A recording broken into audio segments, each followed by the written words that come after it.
Thank you for joining us. My name is Jennifer Homendy, and I'm the chairwoman of the National Transportation Safety Board. The National Transportation Safety Board is an independent federal agency that's charged by Congress with investigating every civil aviation and serious accident and serious incident in the United States and significant events in other modes of transportation. I want to start by expressing our deepest condolences, our sympathies on behalf of the entire board for those who lost loved ones in this terrible tragedy. Our thoughts, our prayers are with you. Entire communities were affected, and we are thinking of you. With me today is Bryce Banning. Bryce is a senior aircraft accident investigator with the National Transportation Safety Board. He's also going to serve as our investigator in charge of this investigation.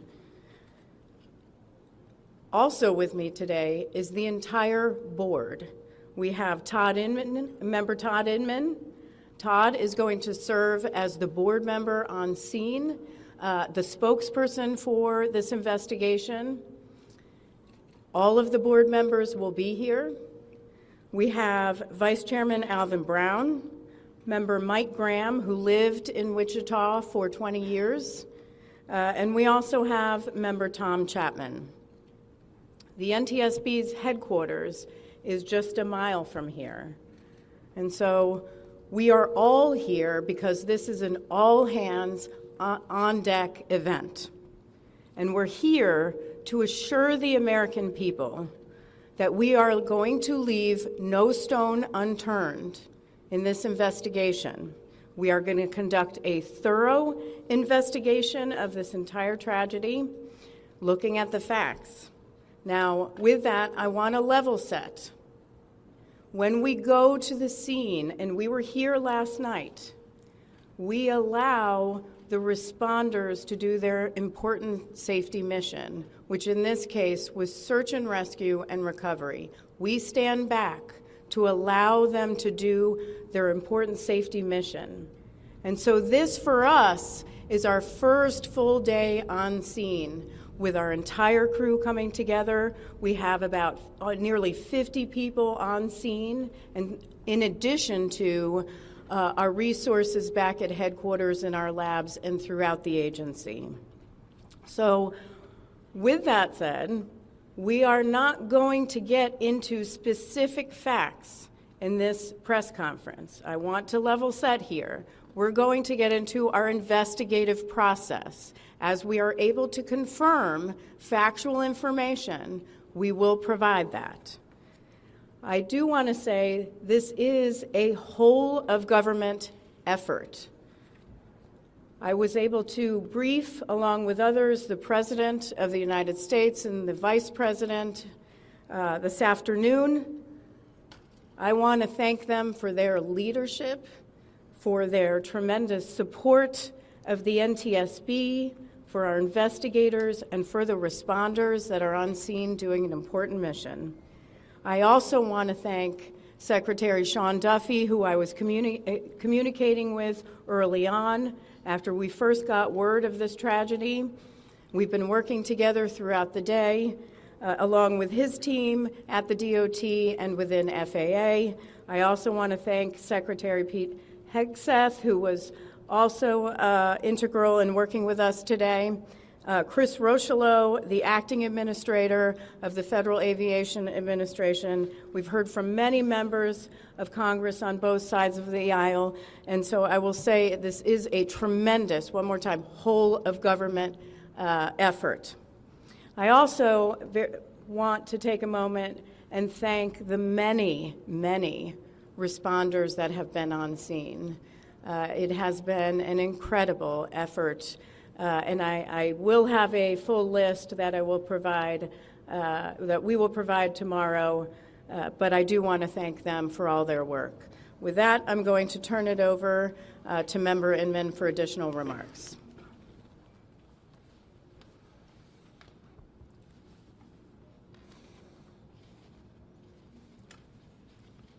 So today is our first full day on scene. Our investigative team will be on scene as long as it takes in order to obtain all of the perishable evidence and all of the fact-finding that is needed to bring us to a conclusion of probable cause. Our mission is to understand not just what happened, but why it happened, and to recommend changes to prevent it from happening again.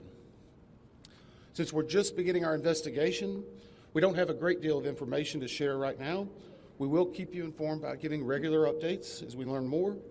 Our intention is to have a preliminary report within 30 days, and the final report will be issued once we've completed all of our fact-finding and investigation.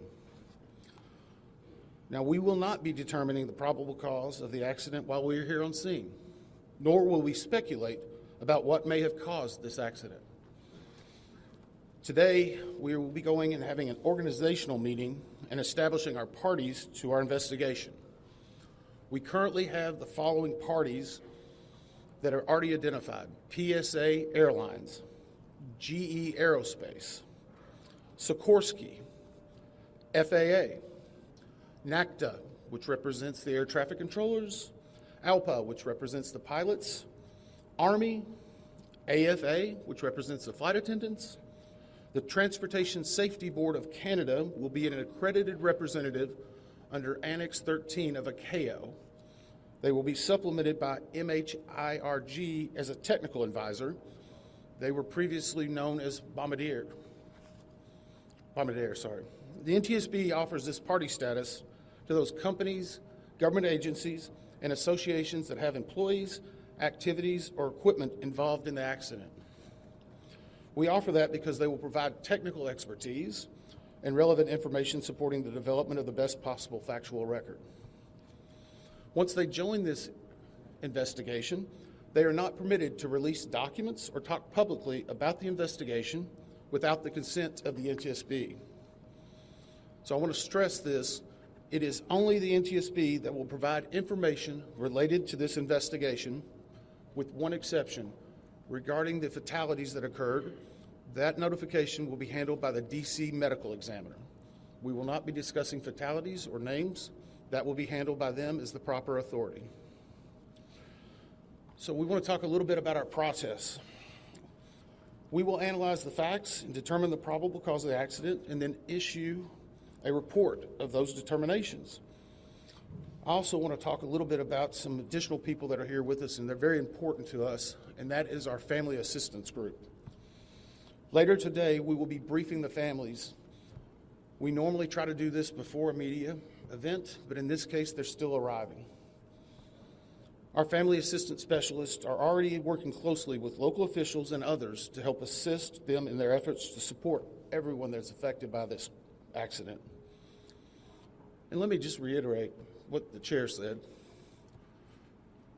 A loss of life in an aviation accident is very unusual in the United States, and our heartfelt sorrow goes out to everyone that's affected. It affects us, it affects everyone around us. There are a lot of people hurting today. We will help find out what happened. We will do it factually, and we will do it accurately. As part of this, we are going to be standing up some specific working groups. Those working groups will be operations. They will be looking at the history of the accident flight and crew members' duties for as many days before the crash as appears relevant. We will be forming a structures group, which will be the documentation of the airframe wreckage and the accident scene, including calculation of impact angles to help determine the plane's pre-impact course and altitude. We'll have a power plants group. They will do the examination of the engines and the engine accessories. We'll have a systems group. They will study the components of the plane's hydraulic, electrical, pneumatic, and associated systems, together with the instruments and elements of the flight control system. We'll have an air traffic control group. They will do reconstruction and review of air traffic control systems provided to and including acquisition of pertinent flight track surveillance information, what you might typically think of as radar or ADSB, along with controller pilot communications. We will also have a survival factors group. They will be doing the documentation of impact, forces and injuries, community emergency planning, and all crash and fire rescue efforts. Also, due to the unique nature of this crash, we will be having a helicopter group as well. Lastly, we will have a human performance group, and this will not be its own group. It will actually be a part of the operations, air traffic control, and helicopter groups. They will study the crew performance and all before the accident factors that might be involved in human error, including fatigue, medication, medical histories, training, workload, equipment design, and work environment. Now we're going to take a few questions, but I will again stress we don't have a lot of information now.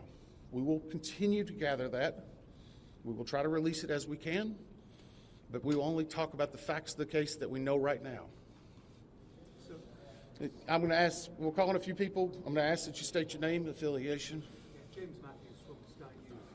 So we've heard from President Trump today talking about DEI hiring policies within the FAA and associating that with the cause of this accident. What do you say to that?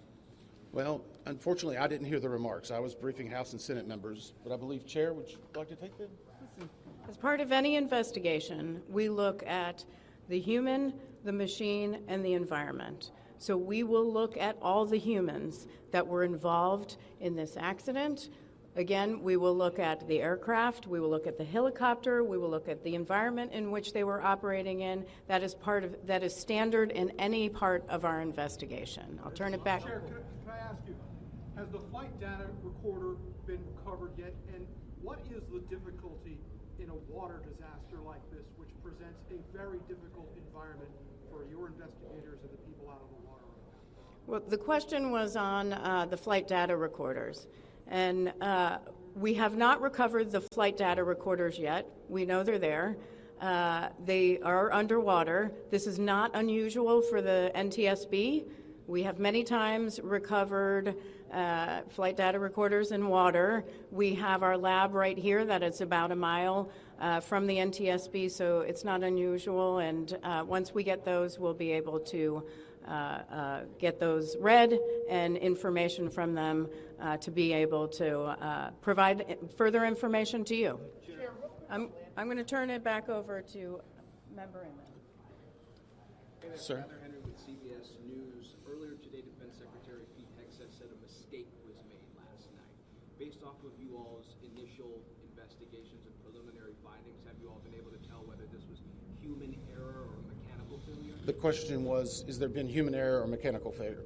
We don't know what we know just yet. We do not know enough facts to be able to rule in or out human factor, mechanical factors. That is part of the NTSB investigative process and where all of these groups will come together. It's one of the reasons why the NTSB is known as the gold standard. We will take the time that's necessary, but I'd also like to reiterate, if we find something that is a significant issue that warrants immediate action, we will not hesitate to make those recommendations and make them public. We have a good track record on that, and we want to continue doing so. Sir. Hello, Sir. Tom Costello with NBC News. Does it hurt your investigative process, maybe for the chairman, does it hurt your investigative process to have the president already suggesting possible causes here as you try to keep an open mind and begin this investigation? Tom, with all due respect, I think the press also likes to state what probable cause is before we get to the probable cause. So what I'm going to say is you need to give us time. You need to give NTSB, it's not that we don't have information. We do have information. We have data. We have substantial amounts of information. We need to verify information. We need to take our time to make sure it is accurate. That's best for you. That's important for the families. It's important for legislators who are seeking answers to try to figure out what they're going to do about this. And so it will take time. We do have a lot of information, but we need some time to verify that. Yeah, Member Chase Williams of Fox Business. I'm wondering about the conditions in the tower last night. Were there any performance issues in the past with any of these controllers, anything of that? The question is about controllers. As I said, we're just now forming the groups. The controllers do have union representation, which they are entitled to. They'll be working with our party system and our party groups. They'll be conducting interviews. Those interviews will need to be analyzed, transcribed, and other team members will need to look over it. It'll be a long process, but we will go through the entire history. Michelle Belgray, The Independent. My question is for the chairwoman. Can you tell us more about what the president and the vice president's responses were when you briefed them this afternoon? Sure. So the question was about my briefing for the president and the vice president. As is standard, we offer briefings on our process and what we know, and this was a briefing with the president and vice president and with Secretary Duffy and Secretary Hegseth and also the acting administrator of the FAA. There was discussion on what we know so far and our process, and that was about it. Madam Chairwoman, Stephanie Ramos with ABC News. Similar to Tom Costello's question, the President has stated what may have caused the crash, stating common sense. Does that affect your progress at all at this early stage? Yeah, so the NTSB, we conduct an important safety mission where we take a very careful approach. I'm sorry, the question was on speculating during investigations, which is we often hear about. What I will say is we look at facts on our investigation, and that will take some time. And at some point, we'll be able to provide that factual information, as Member Inman said, and provide that hopefully tomorrow. Hang on a second. Dave. Have you been able to retrieve the black boxes from the helicopter? Has the military decided whether they're going to read those to the NTSB? And what about the ATC tapes? So the question was about black boxes, which are referred to as black boxes, which are typically orange. We have not recovered any of the boxes involved yet. We feel comfortable and confident that we will be able to. Right now, recovery of life is probably the most important in those that were involved. I mean, there are still ongoing recovery efforts involving the fatalities involved, along with some debris is coming out as well. We will make sure that that perishable evidence is maintained. We have a great process for that. We will probably have more than one black box, so to speak.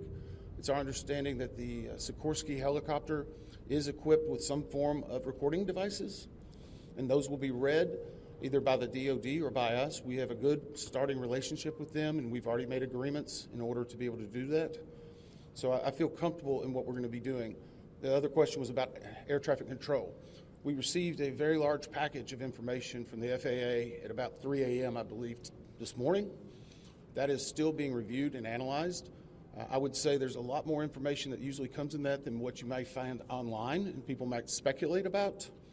And that is part of that overall process where we take the time to get the information correct and to make sure all the parties are engaged and involved and can fact check that information. One. Gabe Cohen from CNN. Can you tell me if the NTSB has reviewed this FAA internal report that has been cited by the New York Times indicating that the controller that was on duty at the time of the crash was doing a job that's usually done by two people?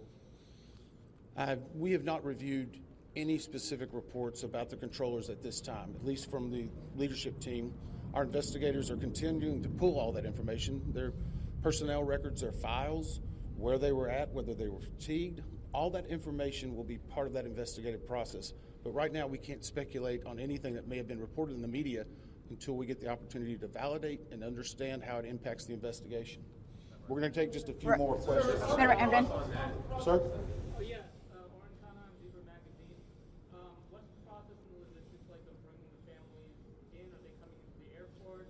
And how are you going to sort of treat the sensitivity of bringing them to the place where this tragedy happened? So the question is about the families. And many of those families are still en route. Some are still being notified from both the military and from the commercial crash.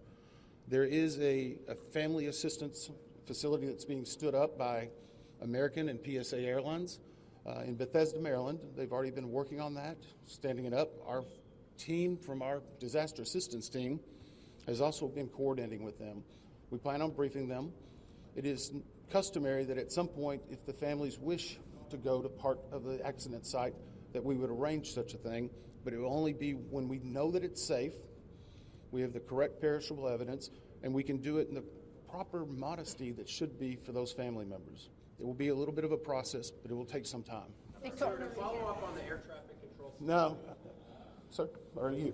I know that Marielle Fairbairn with DC News now. We've heard from some witnesses that they saw people were able to come down the slides of the plane. Has there been any indication that people made it off the plane into the water? Well, again, we will not speak to the fatalities. The D.C. medical examiner will, but I think the D.C. fire chief this morning very succinctly said correctly that we believe there are no survivors. But they're off the plane, like did they even get out of the plane? Last question? So, hang on one second. Right now, we're going through the debris fields. Nothing we've seen would indicate that maybe slides or chutes were deployed. It was a very quick, rapid impact, but we've seen nothing in that regard so far from the evidence we had, but we still need to verify all of that information. One more question? Victoria Sands with ABC7.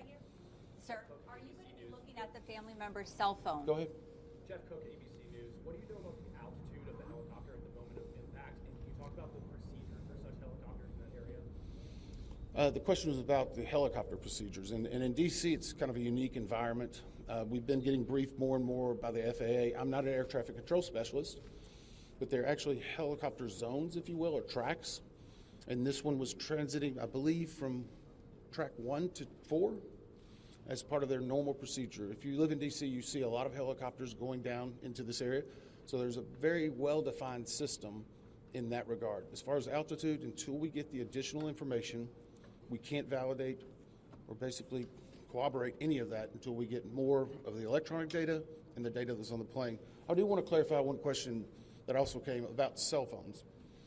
You know, in today's age and time, a lot of electronics and other devices do contain a lot of different information. We've found on a number of our accidents that we actually are notified through a smartphone that may sense that.